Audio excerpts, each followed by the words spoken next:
drive in anger here. A bit of apologies for this footage here. I was this track session happened about 2 weeks ago, maybe 3 weeks ago now, perhaps September. I'm sorry, August 20th. And this is Eagle Canyon Raceway. We're going in the clockwise direction. This is the last session of the day. Most people had already left, and there was a handful of people left, and so I'm going back out one last time. The apology is I realized that the sound from my PDR didn't record the engine sound of the car. And so because this video is sponsored by the Voice of Source, I'm going to go ahead and plug the sponsorship here, the Voice of Source. I'm voiceovering this track session. So this was my first on-track session with the C8. I've driven this track before in the counter-clockwise direction in the ZLE, my Camaro ZL1 1LE. And it was a very good experience, a wonderful experience even. So now I am getting to drive this track in anger in the new C8.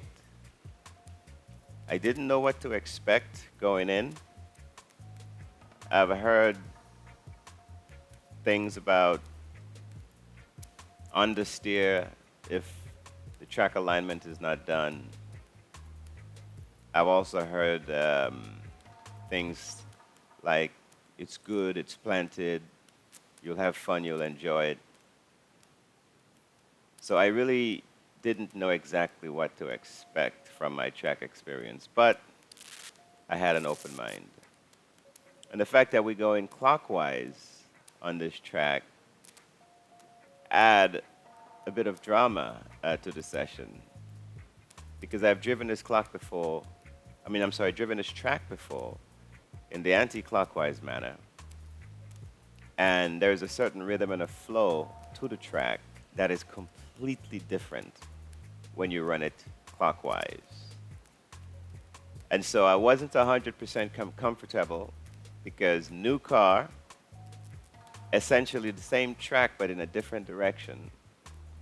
So there were a lot of things that was very new and a little uncomfortable for me during this track session. In fact, Apex Racing Academy mandated that even though we were intermediate drivers at this level, that at least the first session we had an instructor with us in the car. And I think the instructor was permitted to drive maybe a lap or two to show us as intermediate and novice HPDE enthusiasts the nuances of driving the track in a clockwise manner. And so this is my last session of the day. I've already done the session where the instructor was sitting with me in the car and giving me pointers. In fact, I almost ran off the track because I misunderstood the level of braking that was required for one of the corners. And so I had to gather the car up nicely, of course. I certainly don't want to wreck a brand new car, barely have permanent plates on it, on your first track session. But because of my sim racing experience, I was able to pull out some of the tricks and stuff you learn from driving the sim into this real car driving. So anyway, I wasn't particularly chasing lap times. I was chasing consistency and understanding the track. And we're coming up here on the area where I lost it, almost went off right here. It falls off a cliff on the left side, and the corner comes up quicker than you expect. And I almost ran off. I ran straight, but I was able to to initiate braking hard enough to trigger ABS a little bit and then back off a little bit at the point of ABS. So it was a very, very good level of threshold braking, albeit a little bit um, disconcerting to me. But it certainly awoken my eyes. And subsequent time when I came to that corner, I was better prepared to negotiate it and get the best out of myself and out of the car up to that level. So lap time is not a big deal for me. I was running 220s. It wasn't pushing. I was braking a lot sooner than I probably will be braking next time I go back to Eagle Canyon Raceway. And I will definitely get more out of the car.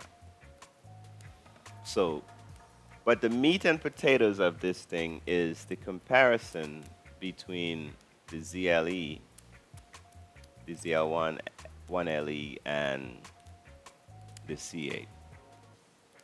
So the first thing I notice off the bat is the braking in the C8 is very, very good. I mean, the braking capacity of this thing was tremendous. It definitely surprised me. In fact, I didn't know what to expect in the first few laps, and so I applied the brake in the braking events a little bit earlier, and I realized that I could have went maybe 20, 25 meters deeper into the corner before even contemplating getting on the brakes and engaging threshold braking. You know, threshold braking is right there where you just about to trigger ABS but doesn't, to get the maximum amount of braking to slow the car down as much as possible so you could turn in to the corner. In fact, trailing, I'll talk about a little bit about trail braking a little bit later on. So the first thing is the braking. In the ZLE, the braking was very, very good in the ZLE, but the Corvette, to me, surprised me a lot in terms of the efficiency, the braking. There was no brake fade at all throughout the entire day. And I can't say that I had brake fade with the ZLE when I had it either. Plus, I can't really compare the two because it was a much cooler day here with the C8 than when I was running the ZLE in the 109, 110 degree temperatures that we had during the July and August months. June and July months in Texas here.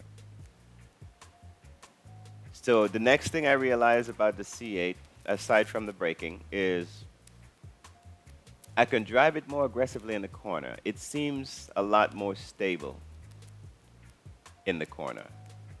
It doesn't seem as though it's on edge. And of course, yes, it has a lot less horsepower, right? The ZLE has 650 horsepower, 650 foot-pounds of torque. But the Corvette felt so much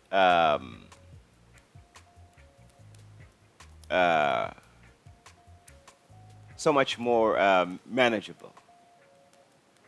I guess it has something to do with the fact that it's mid-engine, and a lot of the weight is sitting close to or over the rear axle.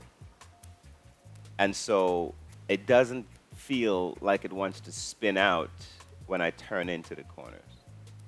You know, the ZLE, I did a lot of trail braking into the corners, and the braking was partially to help steer the car into the corners, get the front end to bite and to stick so I can get the turn in, and also to balance the rear end a little bit. So I was using the brake to balance the rear end because, as you know, in a front engine car, or any car for that matter, when you apply the brake, the weight shifts forward. And so the rear unloads. And if you're braking into a corner, trail braking into a corner, and the rear end starts unloading a little bit, the car becomes a little pointy or oversteery. And you could use the throttle and the brakes to control the rear end to keep it stable, to keep it where it needs to be so you don't spin out. So the Corvette seems like I could drive it harder into the corners without worrying about it spinning out on me. The Camaro, I was very, very careful entering in and out of the corners. In fact, with the Camaro, I could have gone in slow and fast out because the torque that the Camaro has was so tremendous that I can get out of the corners nice and very, very, very quickly as I gradually squeeze and apply the throttle. So that's one of the things I also noticed. The Camaro, the torque, and the horsepower makes getting out of the corners very, very, very quickly. But it can be a little bit skittish also, right? Because all of that torque being applied to the rear axle, you have to really, really modulate the throttle nice enough so as not to overdo it and spin the car out.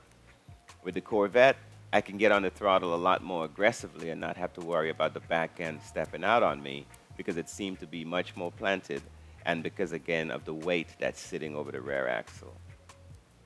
So the braking in the Corvette, great. Braking in the Camaro is also good, but surprisingly, the Corvette felt so much more stable to me in the braking events. The acceleration, driving through the corners, the Corvette seemed a lot more stable. The Camaro seemed a little bit on the edge, and of course it should be because it's one of those cars with a lot of horsepower, a lot of muscle, and you need to tame it in the corners. Another thing I noticed about the Corvette on the long straight like this one here, I think I was able to get up to, the best I did here was 124 miles an hour.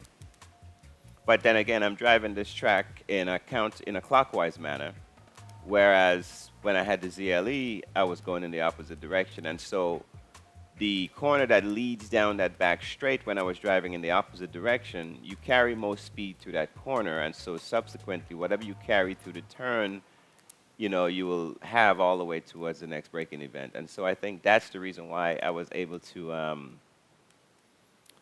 get to a higher top speed before the braking event when I had the ZLE.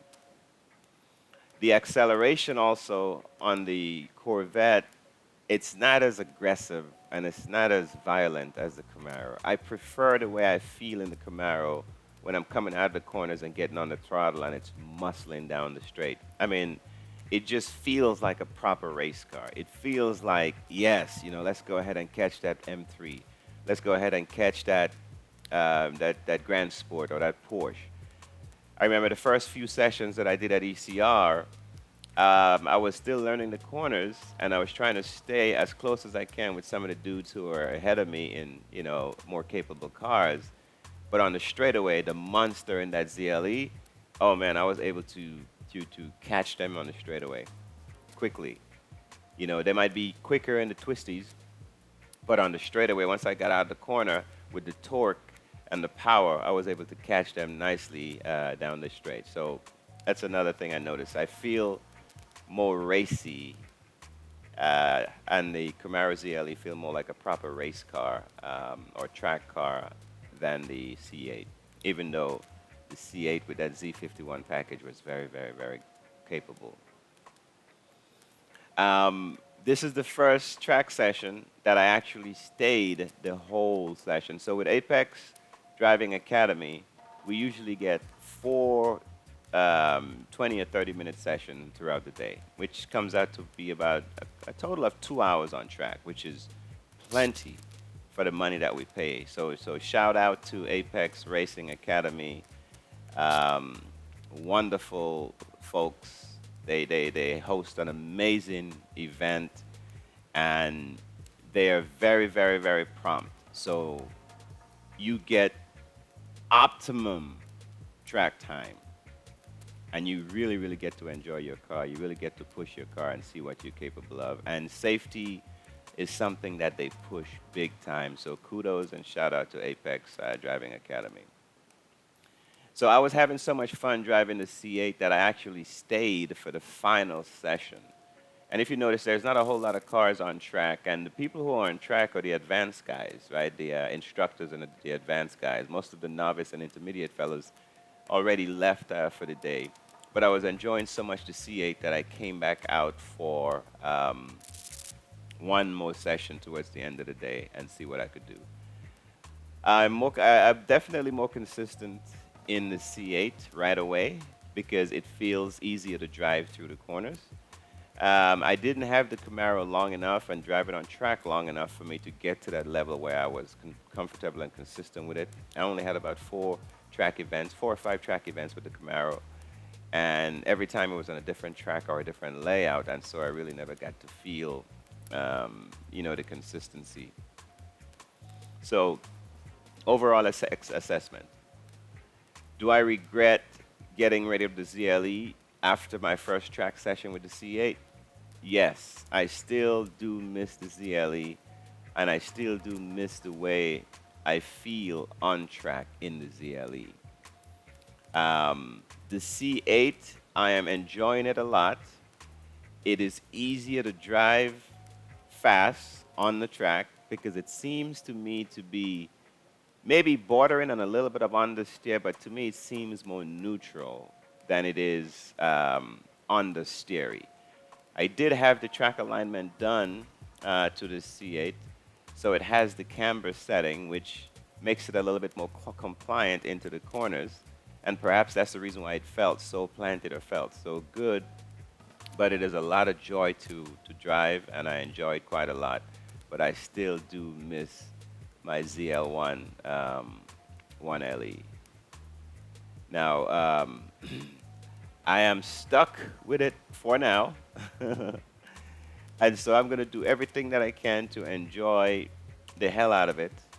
I'm going to try to learn how to drive it at speeds, try to get the best out of the car and the best out of myself. So I suspect by the next time I go back to ECR, Eagle Canyon Raceway, I will be able to run maybe 2 or 3 seconds quicker than I've gone before on that track. One thing I realized is that with the Camaro ZL1 1LE, I was learning the trail braking technique, and that helped me to shave a lot of time off of shave a lot of lap time. With this car right here, trail braking is it's easy to do the trail braking in this car as well. And I think it helps a lot with the turn in because of the weight of the car being on the back axle. So to really, really get a good lap, trail into this corner, get the front end to bite, and then accelerate through the apex and then track out, it seemed to be much, much, much more forgiving when it comes to driving it at speeds on the track. Anyway, that's my assessment of my track time with the C8. And if you notice, my times have been consistently in the 120s. I think I ran maybe a couple of 119.6 or 119, whatever the case might be. But it was consistently in the I'm sorry, not the 220s.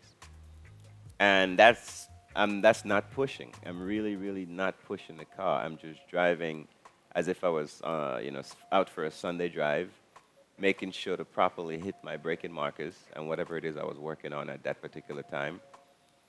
And yeah, I was getting the best out of the car and the best out of myself up to that point, and it feel really, really, really good.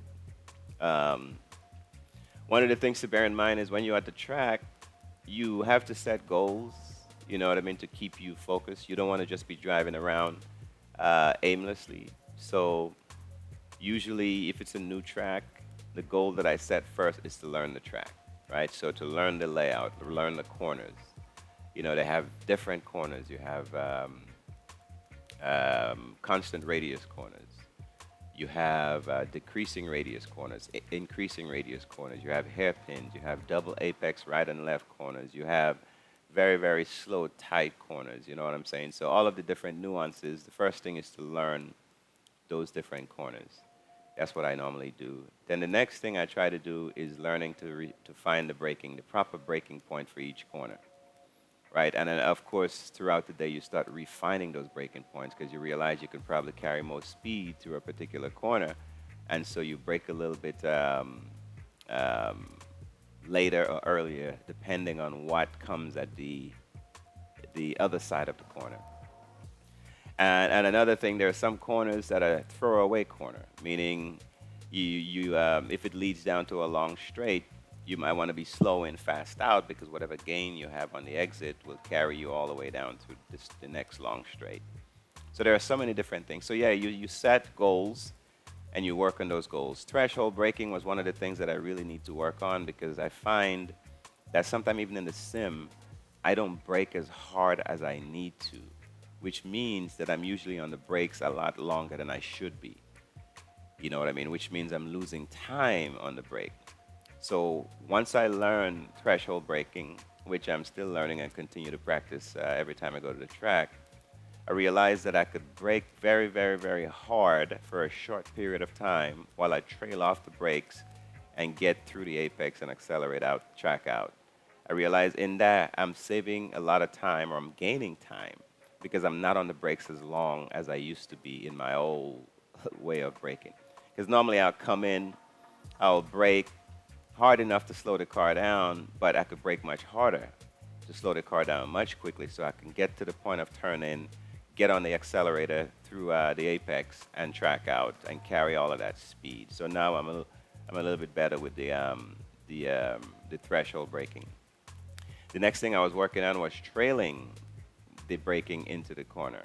And like again, that is necessary because it helps you to settle the front end as you drive and accelerate through the corner, track out, and then get that gain down the next straight. So anyway, high performance driving events, they're amazing. You know, we spend a lot of money for these kind of cars, and they look great when you're out driving around and people are admiring your cars and saying, hey man, nice car, nice this, nice that. But the value for me comes in being able to take this car to a track session and drive it in anger with other people who enjoy the same thing, the adrenaline you feel, and when you put a handful of laps together and you realize that you can get more and more consistent, and you're carrying the speed to the apex, you're hitting the proper braking points, you're tracking out as you should, threshold braking is working, trail braking is working, and you're understanding the nuances of the corners, how to attack it. It just feels so amazing, you know, that, hey, it was worth the money to buy this car.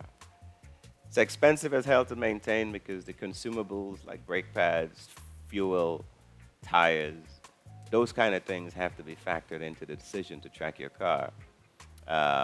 But those consumables, they say you only live once, and I want to make sure that whenever it's time for me to check out of this game, that I can look back and say, yes, I really truly enjoy myself. So yeah, this is Driving Anger here at Eagle Canyon Raceway. My first track session in the C8. It was a very enjoyable session. The car is very, very, very capable on track. Yes, I still have regrets around getting rid of the ZLE, but I will continue to enjoy this car for as long as I continue to have it. Thank you guys again for tuning in. Please share, like, and subscribe. And this video is sponsored by The Voice of Source. The Voice of Source is a voiceover company that does voiceover for audiobooks, IT training videos, and documentary. So again, Driving Anger, sponsored by The Voice.